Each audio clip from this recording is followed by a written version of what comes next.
Welcome to the Greater Victoria Real Estate Show. I'm Jane Johnston, realtor here in Victoria, and this is a show where we cut through the noise and talk about what's actually happening in our local market. I'm Andrew Plank, also a Victoria realtor. We'll talk stats, timing, neighborhoods, and what we're seeing behind the scenes. And I'm Jen Lowe, mortgage broker. I'm the numbers person of the group, and I'll chime in with the mortgage side. Each week, we break down what the market means for you. All focused right here on Greater Victoria. No hype, no pressure, just honest conversations, local insight, and practical advice. Let's get into it. Good morning, everybody. Good afternoon. I'm so used to doing this in the morning. It is May 5th. Welcome to the Greater Victoria Real Estate Show. I'm Jane Johnston with the Behaviour Hill Group, and I'm here with... Oh, hey, everybody. Andrew Plank here with the Vibe Collective. I'm with Royal LePage. Jen Lowe, mortgage broker from Dominion Lending Center's Modern Mortgage Group. Nice to see you guys. Yeah. Nice to see you. How's everybody doing today? Sunshine. The sun is shining. That's all I got to say. It is beautiful. Yeah. I did 2 open houses on the weekend, and I can confirm nobody showed up. They were all... Oh, and we're going into like this open house, like this weekend is Mother's Day. So on Sunday, so open houses are probably going to be a little bit messed up this weekend. And then next weekend is the May long. So we have like such beautiful weather and these holidays. How are we going to get people to our open houses? What do we do? I think they're just going to have to make appointments if they're very interested, right? Yep. They're just going to have to be engaged and call their realtor up. Buck up and call your realtor. Yeah, don't look for the open house. But enjoy the beach if that's what you're going to do. Yeah. Pardon me, Jen? The sun makes everyone happy. Or myself even. I'm just happier. Mm-hmm. I do find it gives people energy to move. They feel optimistic and they are ready to go. It's awesome. Getting their vitamin D. Yeah. All right. So we're going to do the stats update for today, and then we're going to, you can talk about the latest rates, and then we're going to do the market update. So what's happening in the world of financing? Yeah, well, the update today is it's kind of driven by our rising tension around the Strait of Hormuz. Which is of course, a key global oil shipping route. Markets are definitely reacting to the possibility of higher oil prices, and this is increasing inflation pressures. This matters, and this is specifically tied to fixed interest rates that we are seeing a bit of a push upwards on the fixed rates.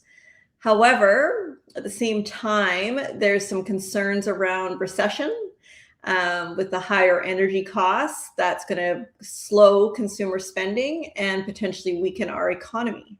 So that is creating additional uncertainty for where rates are going to become, or where they're going next.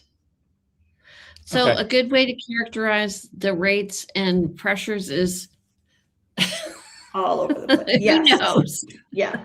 You know, bottom folks, line, this is get a rate secured now, and then your worst case scenario. Totally. I'm watching it every day. My favorite emails to send my clients is your rates dropped. Right? You can't go backwards and oops, sorry, I meant to do that 2 weeks ago, but I didn't. But you can definitely, then your worst case scenario now, and then if rates do drop, then we get the benefit of getting that lower rate. Totally. What were you going to say, Andrew? I find it ironic, that every week we talk about and try to predict the market, and we always can talk in the short term. Like it's looking like rates are going to be stable for the next 6 months to a year, but we really don't know. Like based on what we have today, that's what it looks like. When we were talking maybe, half a year ago, but now, half a year later, it's all out the window. And that's true of every year. Yeah. you couldn't predict what's happened in the Middle East and what's happened with the Strait of Hormuz. So it's No. definitely created a unique unique time here. It's one of those black swan events. Yeah. At the same time, though, the market feels to me like it's pretty active. I'm getting second viewings and I'm getting accepted offers. So I'm feeling like there's a lot of optimism on the part of buyers right now, and people have to move. Some people have to move, like it's job related or it's life related. So it's still happening. The market's still happening. Definitely. I agree with that too. Like I feel like when everything sort of just happened with the war in the Middle East, it was like pretty quiet. But then we get used to this uncertainty and people start feeling comfortable again, and then add on some nice sunny skies. And it definitely feels like a pretty active spring market now. Yeah, Yeah. totally. It's very active. It's certainly, the pace has been increasing day over day for me as more phone calls come in, more people calling to say, I want to sell my home. People I hadn't anticipated to hear from, I'm hearing from. They're coming out of the woodwork, having been working with them in the past. They've kind of gone cold, let's say, for a little while, and now they're coming back and saying it's time. So all in all, it's looking like it's going to be an extremely busy spring.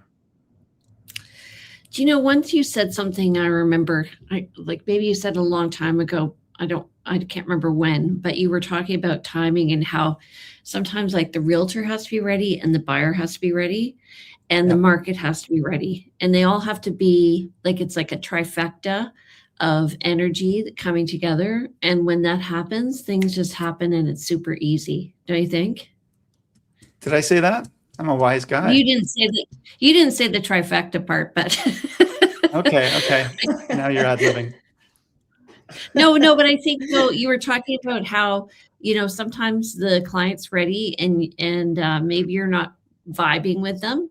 Sometimes you're ready and the client's not vibing with you. And then sometimes it's just like all the things, the market, the client, you're all together. No, a lot has to align in order for things to move forward. And certainly being in alignment, whether it's between partners who are looking to buy together, with us as realtors, with the mortgage lender. I mean, Jen, actually, that's an interesting question, because with us, with Jane and I, when we're helping someone sell a home, when we're taking them through homes to sell, to buy, we spend a lot of time with people. If we aren't getting along with them, it's going to be pretty apparent if it's not a good fit pretty quickly. Maybe different morals, different expectations, so forth. Do you come across that? And if so, how do you manage that? Because I imagine you don't have as much, feet on the ground with your clients. Do you mean like with clients or with underwriters, like with different lenders? Oh, okay. Well, maybe that's where it is. Yeah. I mean, I'm just curious where you find that you get the friction, or you have to recognize like, okay, we're not in alignment. This isn't the right fit or timing right now. Because it is sometimes a timing thing. I mean, there's been a few situations that I've recognized that it's not a good fit. And I've just said, perhaps, if you're reaching out to this person or that person, maybe you rather just work with them. And why are you asking me questions if you're going to them kind of situation? From an underwriter standpoint, it does happen for sure, because quite often they're seeing things. And if their first answer is no, and of course I want their answer to be yes, how do I make it a yes? So it's that negotiation piece. One more point, Jane, I'll just share kind of a funny story. Is some lenders, one particular credit union right now, they've got great low rates. Because of that, their underwriters are salaried and they don't pick up the phone.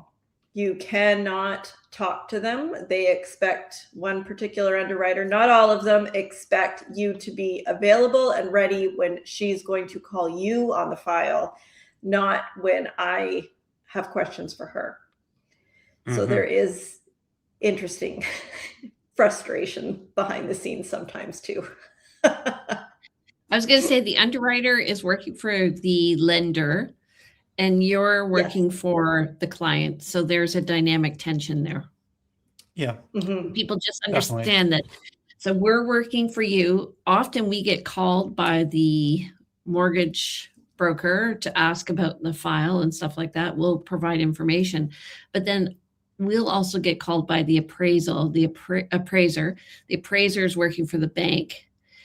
Mhm. And I don't know if you do this, Andrew, but when we have multiple offers, I'll let the appraiser know we had multiple offers, or here's the situation, or maybe we had an offer that went sideways before this offer, just so that they understand the context of why we are where we are in the market. Do you do that, Andrew?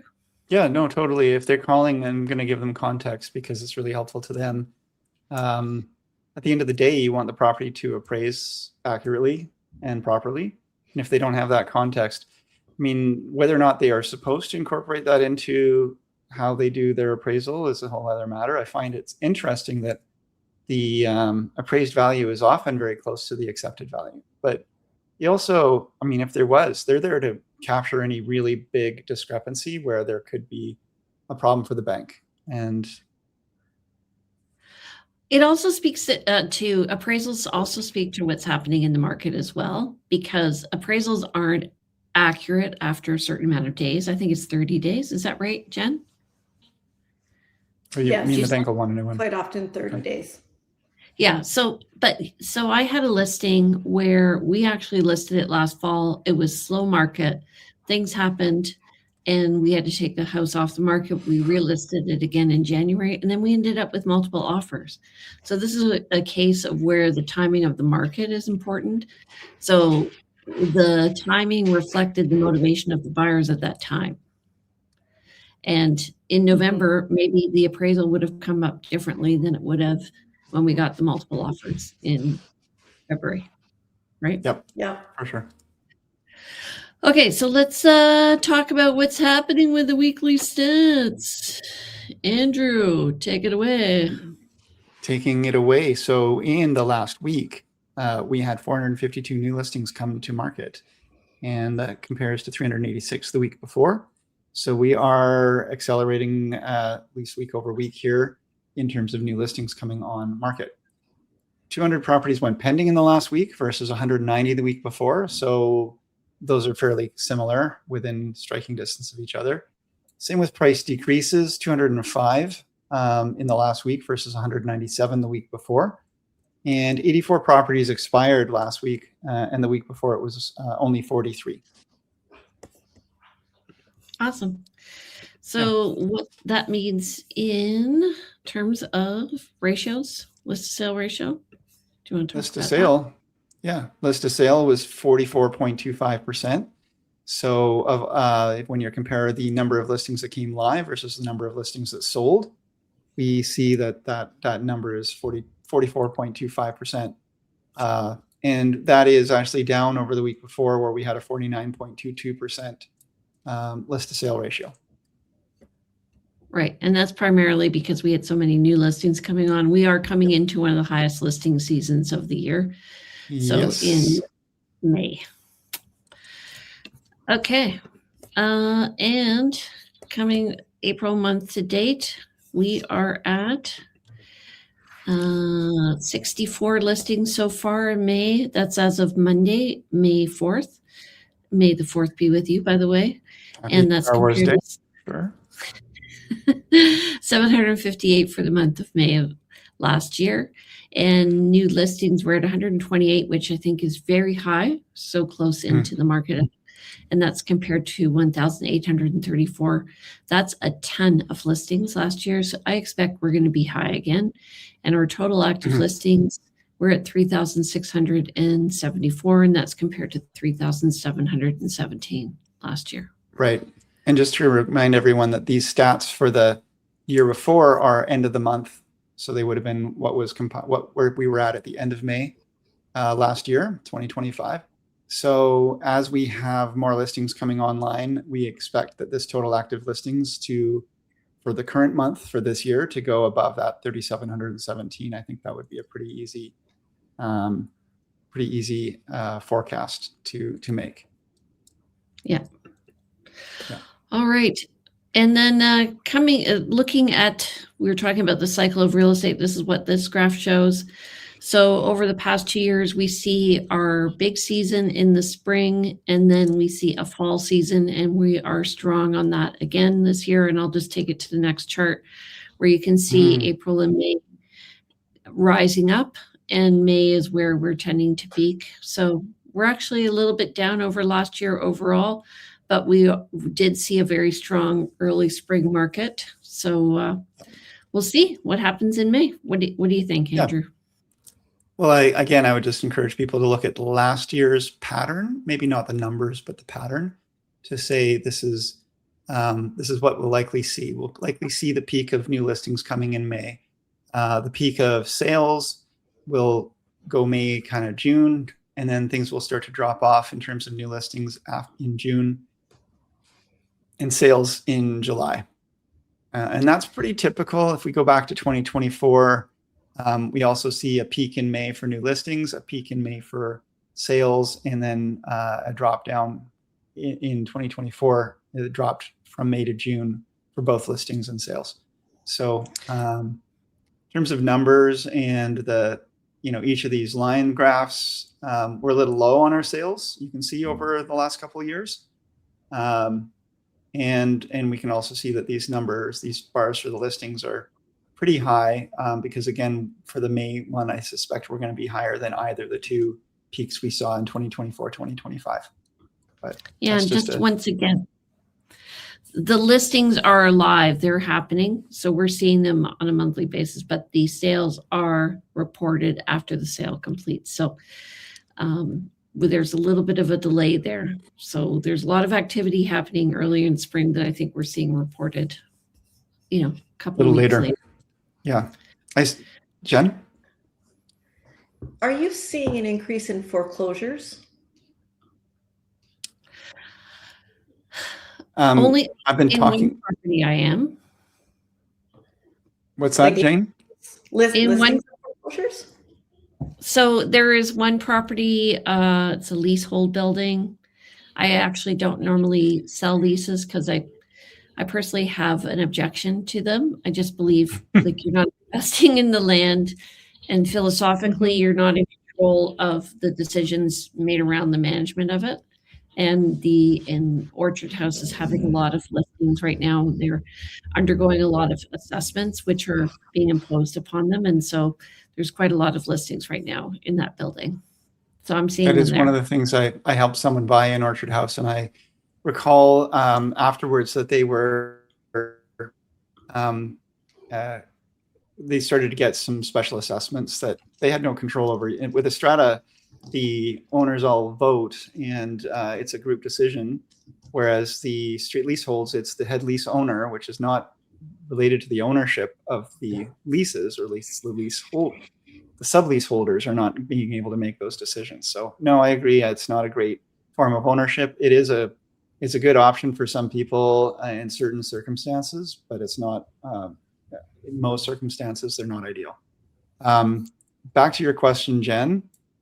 I can say that I haven't had any personal experience with foreclosures recently, but I've been talking to colleagues who have been, telling war stories about their foreclosures, that they listed one, that they made an offer on one, and so on and so forth. So it sounds like the buzz is a little louder on foreclosures.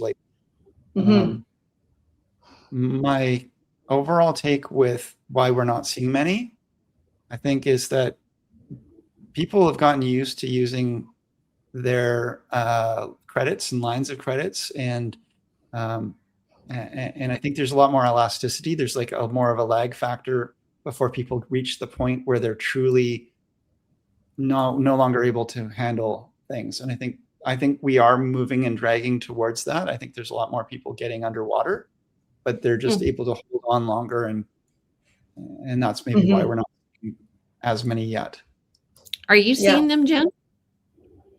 No, I haven't seen any yet. Same thing. I've just heard a bit of a buzz around them. And I just happened to see a sign the other day, and I thought about it. And I thought, geez, I haven't seen a foreclosure sign in a long time. Mhm. So just so people are aware, foreclosure doesn't mean you're going to get a deal, because what it is the bank is calling the loan. The bank wants the money. And the process of it is long and protracted. It's not easy for the bank to initiate that process from beginning, even just to where it shows up on the market. There's a long process. We have talked about it before. So anyway, I don't think sometimes what happens is if somebody knows that there is going to be foreclosure, they can try and sell pre-foreclosure, where they can walk away, and then the process is a little more simple. Yeah. And that's definitely a thing that we are seeing, is people will try to sell before they get foreclosed upon. They want control over the sales process. Once a foreclosure does happen, I would say that prices are a little softer for foreclosure. You do get, but I wouldn't call it a deal, and we can go into nuances on that another day. But there's a lot of reasons why foreclosure isn't worth what a regular property is, and most of that has to do with risk. Yeah. But the other side to foreclosure, and one of the reasons I think that we're not seeing many is, or if it's a financial issue, people do tend to get ahead of it or work out other ways of doing it. And if you have a good, if the reasons I see a lot of how I see foreclosures tend to come about is because of people with other issues. It's not necessarily just financial. It may be a mental health issue or a health issue. Something that has come up or occurred, or that is always there, Divorce. that makes it so that people just don't have as much capacity to maintain or take care of a home and take care of it financially. It's more to it than just, it's usually more to it than somebody's just lost their job or things have gotten more expensive. But there is more pressure right now at the, like, we just went to Costco and had the biggest bill I've ever paid for Costco shopping, and it really starts to hurt. How much was that? Just curious. I've never gotten out of there with less than $400. It was $1,300. That's crazy. Oh my God, it's crazy. Okay. $1,300 Costco trip, and it's like, it's one of those things that, okay, let's just, we haven't been to Costco for a while. Let's go, and let's go stock up on our supplies, because we have, and I try to go as little as possible. So I do want to stock up on things, so I don't need to go back and brave the crowds. But this was like over the top. I'm like, how did this turn into $1,300? Yeah. On a whim, Well, let's go to Costco. they have unique garbage bags there. I really like their garbage bags. And so I went there. Yeah. And I was like, please get me out of here without spending $400, because I'm going for the deal on the garbage bags. So dumb. It'd be great if you actually had a hard stop. Like, I'm not going to spend more than $400. I'll just take what I can. You have to shop. Well, around. here's two things. One, first of all, Costco treats their clients very well, so I have a lot of respect for them. But also, secondly, they actually offer a really good deal on pharmaceuticals, so they're 10% less. And some people say they don't provide the service. I haven't found the service different than elsewhere, and they are very efficient. But that being said, you don't just go there and get one bottle of spaghetti sauce. You get 3. It's crazy. That's right. Yeah. Yeah. Anyway, let's get back Big bottles to the too. Yep. On it. Okay, so looking at our list to sale ratio, which, Sean, who is my teammate, he likes to point out that the absorption rate has changed.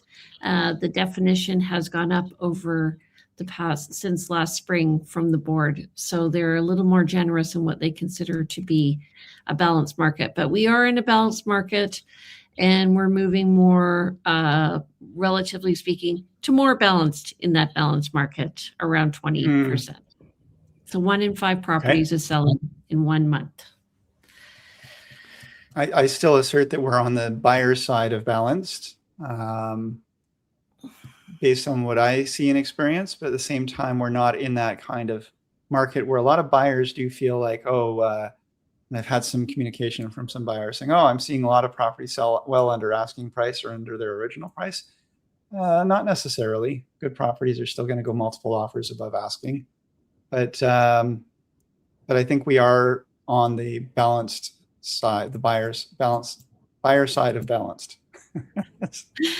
Well, Sometimes compared, if you look at where the market was in the fall, and I think this is normal, that the market was more geared towards buyers in the fall, and then we have come up and we're more even and steady.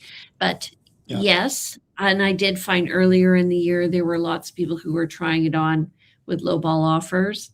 And let me say, when you have a realtor who prices a property and they're known for pricing a property well, don't come in with lowball offer. It just falls like a bunch of lead. Mm-hmm. These first few days and bring in a lowball offer, it's not going to fly. Yes. Lowball subject to sale. Good luck with that. Okay. Okay. Andrew, you want to take it away? What can we say about this graph? Is, it's single family home, average pricing in all areas here. And we can see, this year, especially that we were kind of in the winter had dropped down a little bit and then had a ramp back up.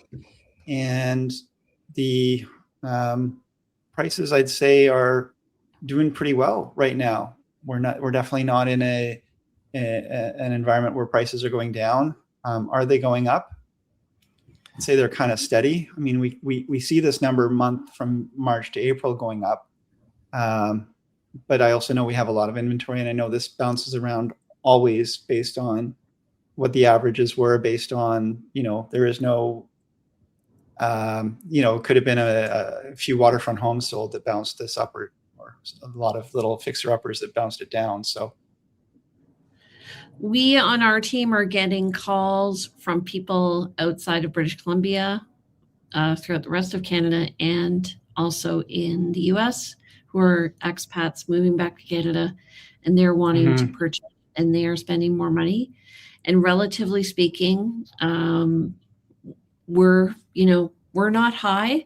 Our high level of property is not as high as some other cities. So we, relatively speaking, our band, it doesn't range as high as a lot of other cities, I would say. From a national perspective, Victoria is still well priced, is what I do hear. For key, desirable, big, beautiful cities, Victoria still is considered good value. Yeah. Although people in Canada might see it differently, it's from a worldwide perspective, comparable and well priced. Jen, I can hear you tapping. Do you find, is the average accepted offer price going up for you? No.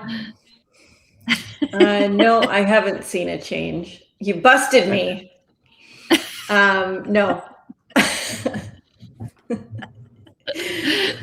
I haven't seen a change. Let's do a future topic on how Victoria compares to other worldwide cities at some point. I think that would be a good one to show how Victoria sort of sits in there. But well, I just had an eye-opening experience. I was looking at properties in London, England, and the price of like £4.5 million for a house that didn't really look that great. And that's like $9 million. So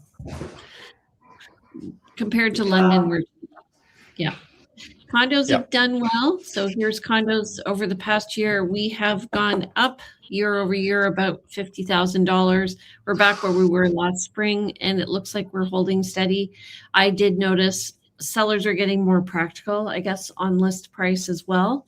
So, and I think what we're seeing is more 2-bedroom condos selling now. I think I was thinking about this when I was looking at the stats, and condos seem to be up and housing is a little bit down. So maybe that people are rethinking their needs for housing and are switching back to condos as an option, because condos definitely are starting to, they were really, really dead for quite some time, that people were not wanting to move to condos. I think that's over, and people are starting to recognize the value of living in a condo and the efficiency of living in a condo, cost effectiveness of living in a condo. Yeah, and plus when you live in a condo, it's super easy if you want to go away, if you're like anything else going on in your life, basically the exterior is taken care of. You just have to pay attention to the strata and what's going on there. Totally. And even if from a security perspective, you've got neighbors who are coming and going all the time, and it's not like you're home on a cul-de-sac on a larger lot that people aren't maybe paying attention to when you go away for 6 weeks. So this market, this is road townhouses. Do you want to talk about that, Andrew? No. It looks steady. Like, for a couple of years though, it was really varying quite heavily. And I think that's because we had a lot of new construction in road townhouses for a while there, but now it looks so steady. So we're within that $850,000 band for the most part for most of the last couple of years. Yeah. And there's more variety with townhouses being developed. I think they're an alternative, especially on the West Shore. New construction and townhouses are being developed. Mm-hmm. All right, so let's look at the benchmark summary. Andrew? Okay, so in our overall trading area, the current benchmark price is $1,177,700. And that's including the overall area. So that would include Souk and Sydney and so forth. So that's an average. That compares to last April at $1,194,300. So we're down 1.4% over last year. In the core region, currently 1,339,100. That is also down from 1,354,800. So we're down 1.2% year over year. Where we've gone up is on the peninsula. Peninsula currently 1.275,300. And versus last year, it was 1.26, 1,260,300. In the West Shore region, we are actually down more than anywhere else. West Shore was 1,029,500, or is 1,029,500. Last year was 1,070,100. So we've come down by 3.8% year over year. And I think that's because there's a lot of new construction. So you're seeing resale price of homes coming down, and there's a bit of a glut on new construction for homes in the West Shore. Mm-hmm. Mm-hmm. Mm-hmm. Absolutely. All right. Well, that's about it for this week. That's a wrap. So, Andrew, take us away. Yeah. So, hey, folks, we say this every week, and we really mean it. We appreciate your listening and watching, and we would really love your feedback. Love to hear more about what you're liking, what you're finding challenging, and what we can do to improve our show. So if you do like what we're doing, please give us a like and subscribe, because we would love to have you join our fold here. Comment and share. So what more can we say? Please engage with us. Well, you can also follow us on Instagram at Greater Victoria Real Estate Show. We are killing it there, I think. So we have lots of interesting short little reels that are being posted. So check those out. If you don't want to watch the whole show, you'll get the shorts there. Okay, so I'm Andrew Plank. I'm with the Vibe Collective, a team at Royal LePage, Coast Capital Realty. You can reach me direct at 250-360-6106 for real estate advice, buying, selling, etc. The website, andrewplank.com, has lots of resources, and of course the team website, realvibe.ca. So hope to see and hear from you. Thank you. Okay. I am Jen Lowe, mortgage broker with Dominion Lending Center's Modern Mortgage Group. My number is 250-217-4925. Email jen@jenlowe.ca, and my website is jenlowe.ca. Yeah. And I'm Jane Johnston. I'm with the Bar Hill Group. And you know why these cards all look different is because we're all with different companies, and we all come together to have a fulsome conversation. So my number is 250-744-0775. My email is jane@briarhillgroup.com. My website is briarhillgroup.com. We also have resources there. And if you want to see what's happening in real estate, follow me on Instagram at realtyteacher_remax_Victoria. All right. Okay, so we're on every Tuesday. We record at 2:30, but we go live. We go live at 2:30, but we release our recordings at 4 p.m. So we'll see you next week if you want information about what's happening in real estate. All right. Take care, All right, everybody. Thanks, everybody. Bye-bye. Thanks for joining us on the Greater Victoria Real Estate Show. We're here weekly, bringing you up-to-date insights on the Greater Victoria real estate market. Make sure to follow and subscribe on YouTube, Facebook, and wherever you listen to podcasts so you'll never miss an update. We'll be back next week with more clarity around what's happening and what it means for you.